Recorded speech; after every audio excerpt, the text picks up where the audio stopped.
Hey, this is Aaron, the Metal Theologian. So I've gotten a couple requests from people, first from Dean Everest and more recently from Ben Costello to try and give a little bit of a crash course in Sun Ra stuff, or at least call out, maybe 10 or so of my favorites. So this is that video at long last. It's kind of hard to do because I'm a pretty huge Sun Ra fan. I mean, I don't know if anyone's watched my earlier video where I showed them all. I've gotten a few more since then, but I have something like 70 Sun Ra records. No exaggeration. And, I have a lot of records by like Miles Davis and, some other bands too, but there aren't very many where I have that. Well, there's nothing else where I have anywhere near that many. And I've actually really played all of them, like a lot, and really digested them a lot too. So this is that video. I pulled out probably closer to a dozen than 10 because there were a few where there were like 2 that I thought were representative, and I just of a certain sort of point in time in Sun Ra's career, and I just couldn't decide between the 2. So I'll just go through what I've got here, and hopefully give sort of a couple suggestions in that. And I think that all the ones I'm showing here are reissues too. So hopefully it's not like a ton of money that you'd have to spend on this shit either. I actually don't have very many really rare ones. I mean, I have the 2 Impulse ones that weren't reissues of the Saturn ones, and I do have one original Saturn that I just sort of lucked into, and maybe a couple others here and there. But for the most part, these are relatively inexpensive reissues. Not necessarily the greatest vinyl on these, but it's cool to be able to just check out a lot of this stuff over time. So anyway, start talking about it, but I can't really do that when I'm thirsty, so we're going to bust out. I've actually never heard of this before, so that actually kind of fits Sun Ra in a way. So this is the Reading Draft Blueberry Birch, and this is from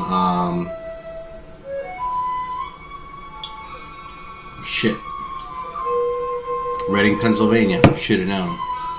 So we're going to bust this out and see how it is, just to give it a shot.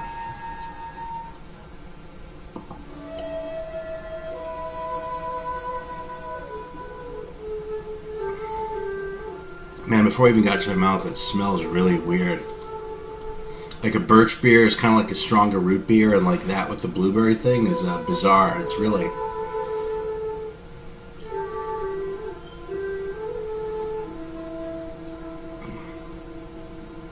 Yeah, I'm not sure if I like it. It's really interesting. It's weird. It's a little bit soapy, to tell you the truth. It's kind of not that great. A little sort of perfumey. A lot more blueberry on the finish. More sort of root beer like in your mouth, and then like a minute later you kind of get a little more of the blueberry. But it's a weird combination. I don't even know if I've ever had a blueberry soda before, but I think I'm just going to stick to regular like birch beer from here on out, because it's a good one to try. It's a weird one, but that's the way it is. So anyway, talking about Sun Ra, they're kind of, and I'm not like an expert or anything like that, so I don't want to set myself up as such, but just to my understanding, there are really a few different phases. Really the most important phases are you can kind of divide it in periods of time based on where he was located. So he was actually originally from Birmingham, Alabama, which was actually the Magic City mentioned in the record title. But his career really got going in Chicago. That was where he set up his first like real band and started putting out records on the Saturn label. Then they he and the band moved. They actually went to Montreal very briefly, but ended up in New York. Sort of because they got stranded there initially, but they stayed in New York for the better part of 10 years, until the late 60s, if I'm not mistaken. And then moved to Philadelphia, where they pretty much stayed until he died. So,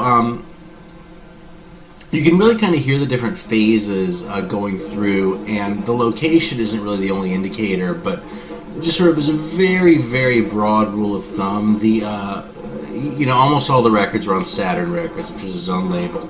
So the Chicago Saturns, are the ones that tend to be the most sort of like straight ahead jazz, like a lot like what the early stuff would sound like, and ones that I'd say if you're not already into jazz to pretty much stay away from, because when I first heard Sun Ra when I was in my 20s, like in the first half of the 90s or something, I really wanted to like him because I'd heard he was kind of nuts, all the spaceman shit and all that sort of thing, and that sort of thing has always appealed to me. But I heard Actually, I think the very first one I ever got was Other Planes of There, which I had on CD at the time. And I just, even though that's like one of his more sort of free records, and that's like a second half of the 60s one, it still just sounded like jazz to me. So if you're just starting fresh, I'd probably hold off and start with the 70s stuff, because even though it's definitely still belongs, you know, filed in your jazz section, what he was doing, like with synthesizers and shit, and sort of the way in which they were improvising, I think it's probably more accessible if you're coming from a rock standpoint than, you know, if you can't already like listen to, you know, Miles Davis or Coltrane or something like that, and sort of dig it on its own level, you know. Incidentally, I think all the records I pulled out are Saturns. No, there's one exception. Yeah, but almost all these are Saturns. Just generally speaking, I do think that his best work came out on the Saturn label. And it's actually kind of interesting. There's kind of an important book that came out in the early 70s that was written by, I think the guy was German, although his name sounds Dutch to me. This guy named Eckhard Joost. A book called Free Jazz, and it was kind of important not only because he talked about free jazz and took it seriously from sort of from a musicological perspective in a way that hadn't really been done before, but he also like introduced the vocabulary for talking about things like I mean, when I was talking about Cecil Taylor, not Cecil Taylor, when I talked about Sonny Murray's drumming with Cecil Taylor in an earlier video, I was really sort of aware while I was talking. I was just kind of lifting shit from him, you know. But it's not just me, it's like he sort of introduced a vocabulary for talking about some of these things. So it was kind of a big deal.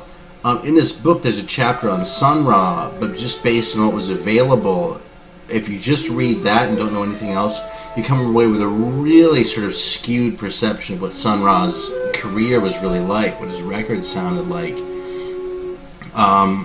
In fact, the ones that he really leans on the most are the ESP records, and then a couple that came out in Europe, notably It's After the End of the World, which is a live album from the Dono Eschingen Festival, and I actually think those are some of his weakest records. So what are you going to do, right? I mean, you work with what you've got, but you know, until some of these Saturn records got reissued, and now you can find them at the shop if you're at a good record store, you know, big one. Don't really have money to like stock shit like that, but you know, for a long time the shit was next to impossible to find. So it's a good time to be into the shit because you have access to the really good stuff. One other thing I want to say right at the outset is it seems like a tempting place to start with Sun Ra is the ESP records. For me, at least, you know, the heliocentric worlds of Sun Ra, the first one, just sort of seemed like this landmark record from that standpoint. The fact is, I don't think those records, first of all, I don't think they're all that great as far as Sun Ra goes. And I don't think they're all that representative either, because even though he has his big band, and the records are really, they come off as more free than Sun Ra's records usually were. I mean, there's a lot of free playing, there's a lot of group improvisation, and, you know, it's some pretty whacked out stuff. You know, at least his good records tend to be at least a little bit eccentric, but really, a lot of, for the most part, you know, some of them are pretty fucking weird. But those just sound more like kind of also rans on the ESP roster, and I think they come off, they sound kind of weak compared to like the Albert Eiler records, or you know, that Byron Allen record, Giuseppe Logan, or some of the other guys on ESP at the same time. And again, I think it kind of leaves you with an impression of something that he wasn't really so much about as the stuff that I'm going to talk about here. Alright, so that's all my caveats. Let me get into the records here, and I'll try not to ramble on for too long, but I love these fucking records so much. So this is the earliest one that I picked. This is Supersonic Jazz, which also had a different cover that had like some like piano at the bottom and these big hands on it or something like that. This was, I believe, the second record to come out on the Saturn label. Might have been the first, actually, on second thought. It wasn't the first record, because there's another one called Sun Song that came out on the Transition label, where it was retitled that. I think it was called Jazz by Sun Ra originally. But this one's a personal favorite because it's just a really listenable record. It's definitely a jazz record. It's already kind of a weird record, even in the late 50s, because even though it's kind of bop-based and really kind of based in a lot of the jazz that was going on at the time, first of all, he still had a big band, which by the late 50s was already kind of over, you know? I mean, this was when hard bop was pretty much taking over from the bebop thing already. And yeah, the big guys who were already established, like Duke Ellington and that, they were still touring with their big bands, but they were having trouble keeping people, unless they actually had money to pay them, you know, which is always an issue.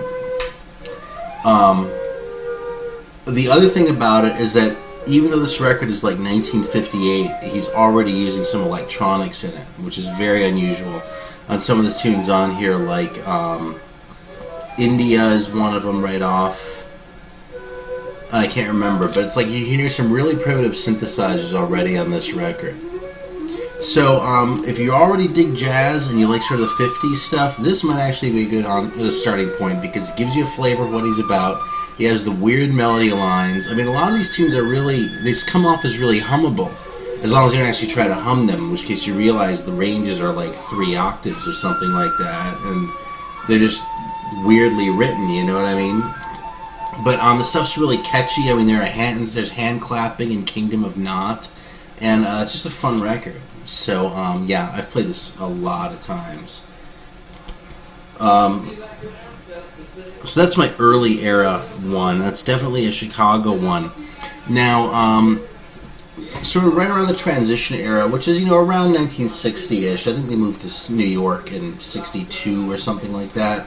It's kind of hard to draw the line there, because they a lot of the stuff that was recorded in Chicago got released when they were in New York. So some of the stuff with the New York Saturns and stuff that was recorded in Chicago and that. Fundamentally, though, these are a couple records that sort of start hearing where it was going and sort of what was going on in the first half of the 60s with Sun Ra's sound when they got to New York. The first one I pulled out is this one, which is the Nubians of Plutonia. And this also came out under the title of Lady with the Golden Stockings, I'm pretty sure it was called. This one has a lot of drums, and one of the things that this one has in common with the next one I'll show, which actually I'll just bust out. These are two of the ones I couldn't decide between, even though this one's really the one I prefer. But for significance, it was tough. This is Cosmic Tones for Mental Therapy. These both have lots of long, you know, parts that are mostly drums, including tune drums like timpani and things like that. And then some relatively simple, like, tunes that'll sort of get thrown in, a couple of improvisational parts, and another long drum section. So this is another one of my very favorite Sun Ra records. And it's really probably my favorite from like that early 60s era. This is also one of the ones where you can hear a phone ringing. He was kind of known for shit like that, like you know, someone would walk through the room, or the phone would ring or something like that while they were in the middle of recording something in their house, and you know, they just let the tape run and it ended up on the record. So you can hear that on that one.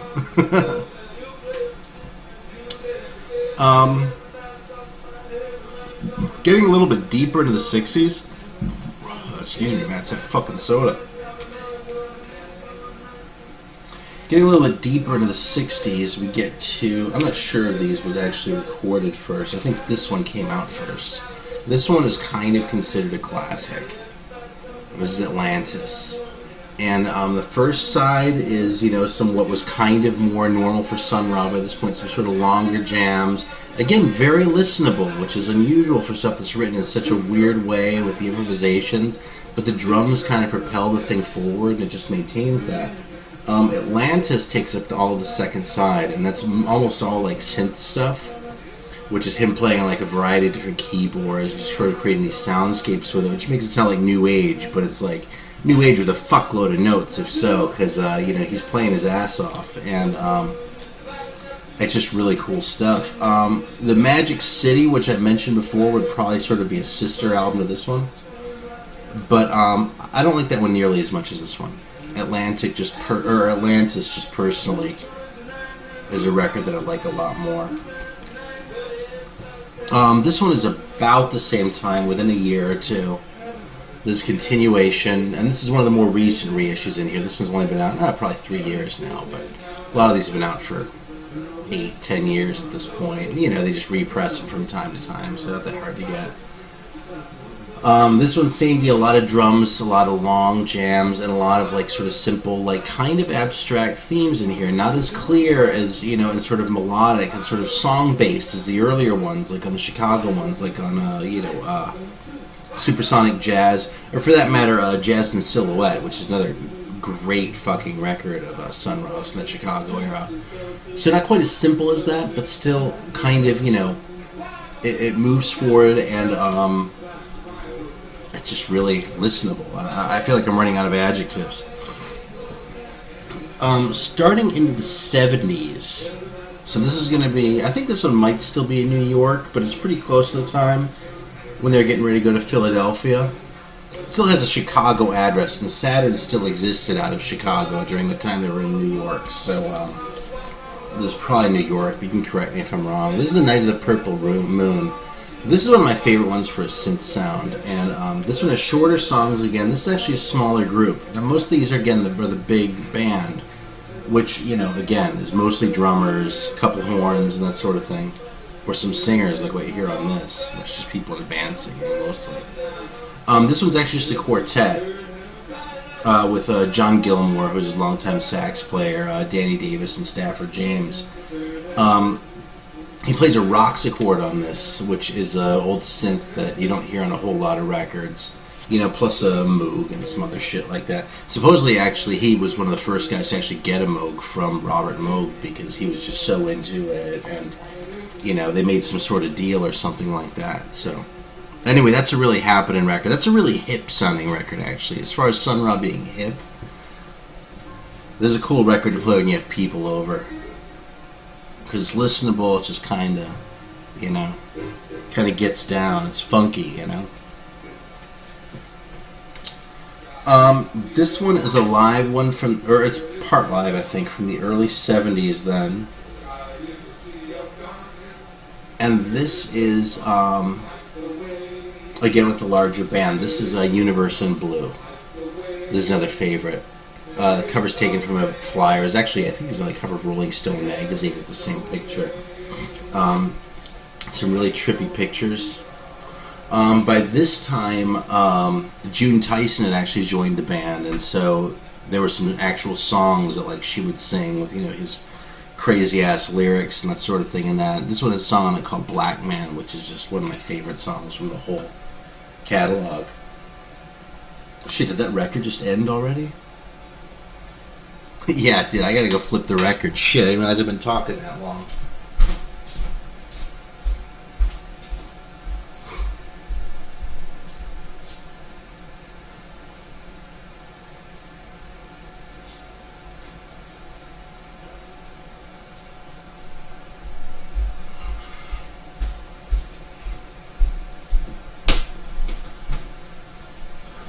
We're getting close to the one that I'm playing, so, a couple of the live ones from the early 70s. Again, I was torn between these two. Sort of historically, this has been one of my favorite records, and this is one of the, actually the only one in this stack that wasn't a Saturn. This is Nuit de la Fondation Mate Part 1. It has a really cool version of Enlightenment as the opening track, which is a song that was originally off, I think, Jazz in Silhouette from the late 50s. And that was another thing, is he recycled a lot of the same songs like that, or like Saturn or stuff like that. And they would do them in different versions. You can sort of hear the evolution of how the band progressed over the years, you know. Side 2, the Cosmic Explorer, though, just a big long synth, just a big long solo of him playing the Moog. That's just great stuff. Now, by this point, they were already definitely doing like the big sort of show. They were really doing that anyway all along with like the dancers and sort of, you know, the weird lights and shit like that. But this is sort of about the period in time where you can start to hear it more in the records. It's as much about sort of the entertainment and what they're doing and like surrounding someone in the audience with saxophone players and shit like that, as much as just sort of playing the music.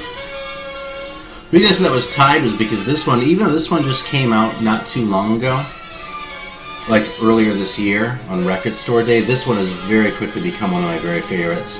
This is right about the same time as 73, I think. Yeah, this is 73, right about the same time as that other one, and I swear some of the takes on this one are even better. Every song is great. It has Enlightenment, a version of Love in Outer Space, which is awesome. That's actually also on Night of the Purple Moon, and then Lights on a Satellite, plus, some soloing and shit like that. And, yeah, just from around that time, you're not going to go wrong with either one of these. They're just both fucking awesome.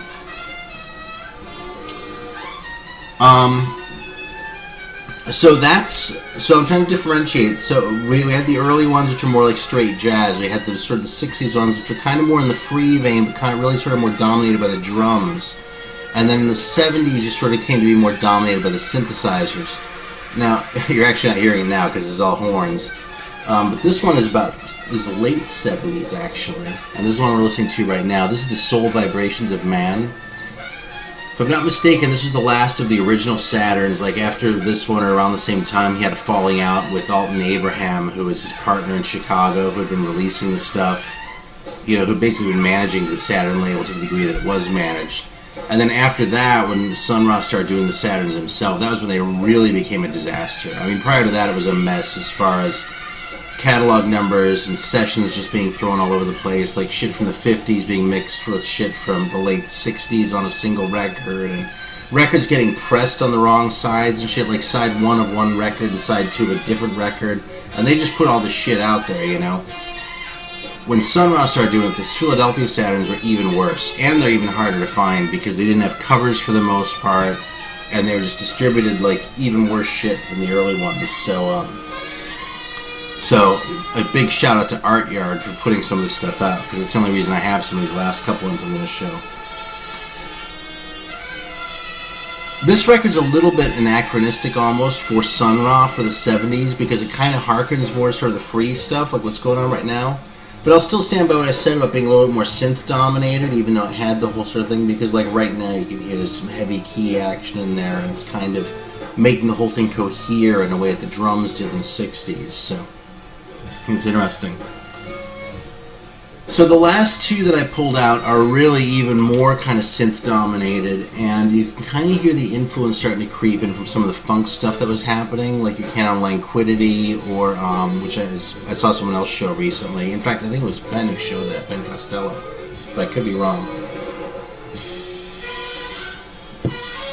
It's an awesome record.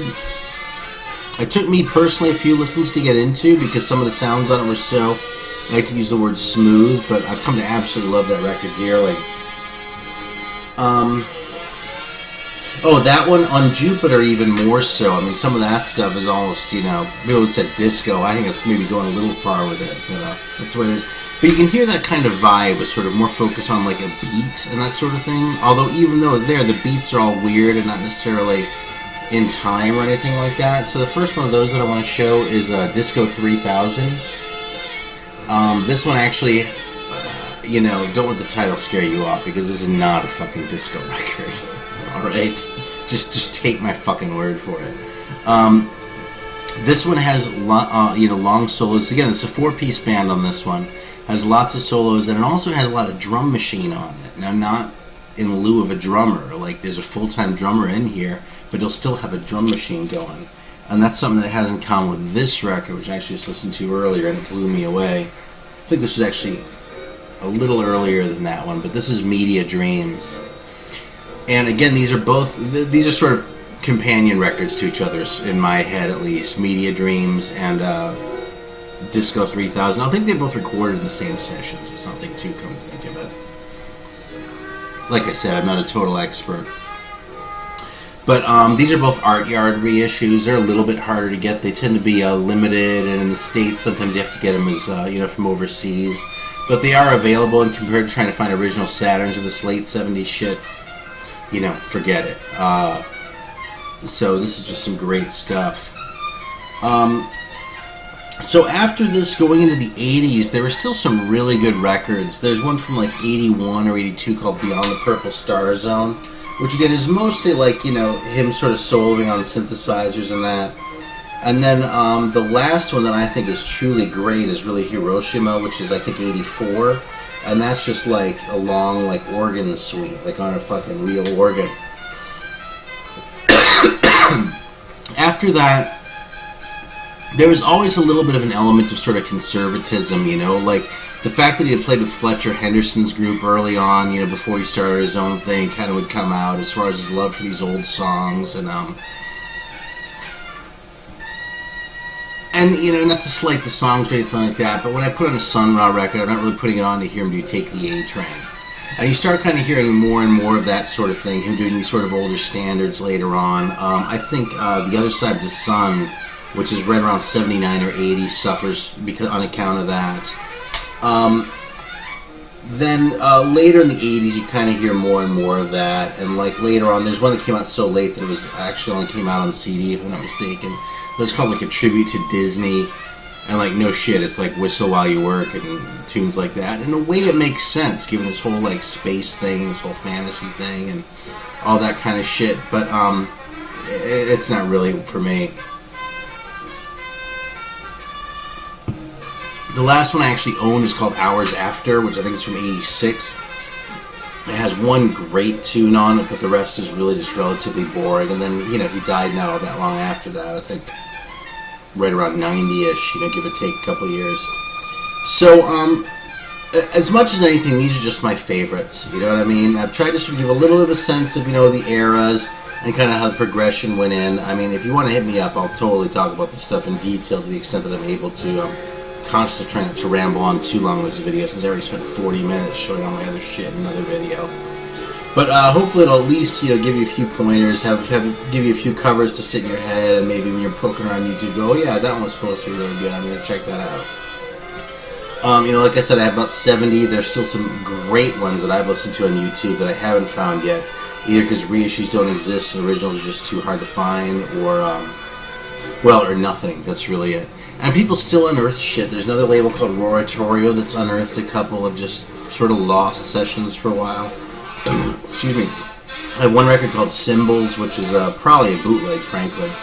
But it's a session from when he was actually with Impulse in the early 70s. And just, you know, another sort of lost record ended up in the can. And, you know, it got released on CD at one point. But there was never a vinyl release other than the one that I came across. Just, you know, odds and ends here and there, and just so much shit. You know, if you go online, people will be like, oh, Sun Ra made over 200 records and blah, blah, blah. And I don't know if that's really true, because honestly, man, I've been counting and trying to collect them all.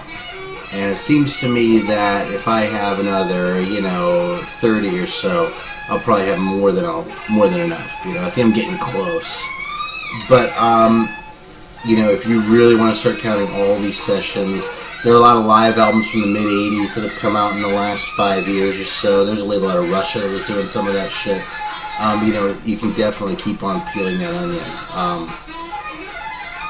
You know, like I said, I really have played the 70. I don't know if I'd really play the other just because of Sun Ra. So, anyway, though, one of my all-time favorite artists.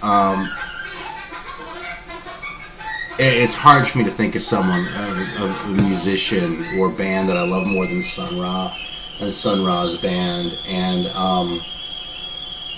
yeah, I guess I'll just end it there because I'm kind of out of things to say. But like I said, I hope that gives you a little bit of help, and thanks for watching. I appreciate it.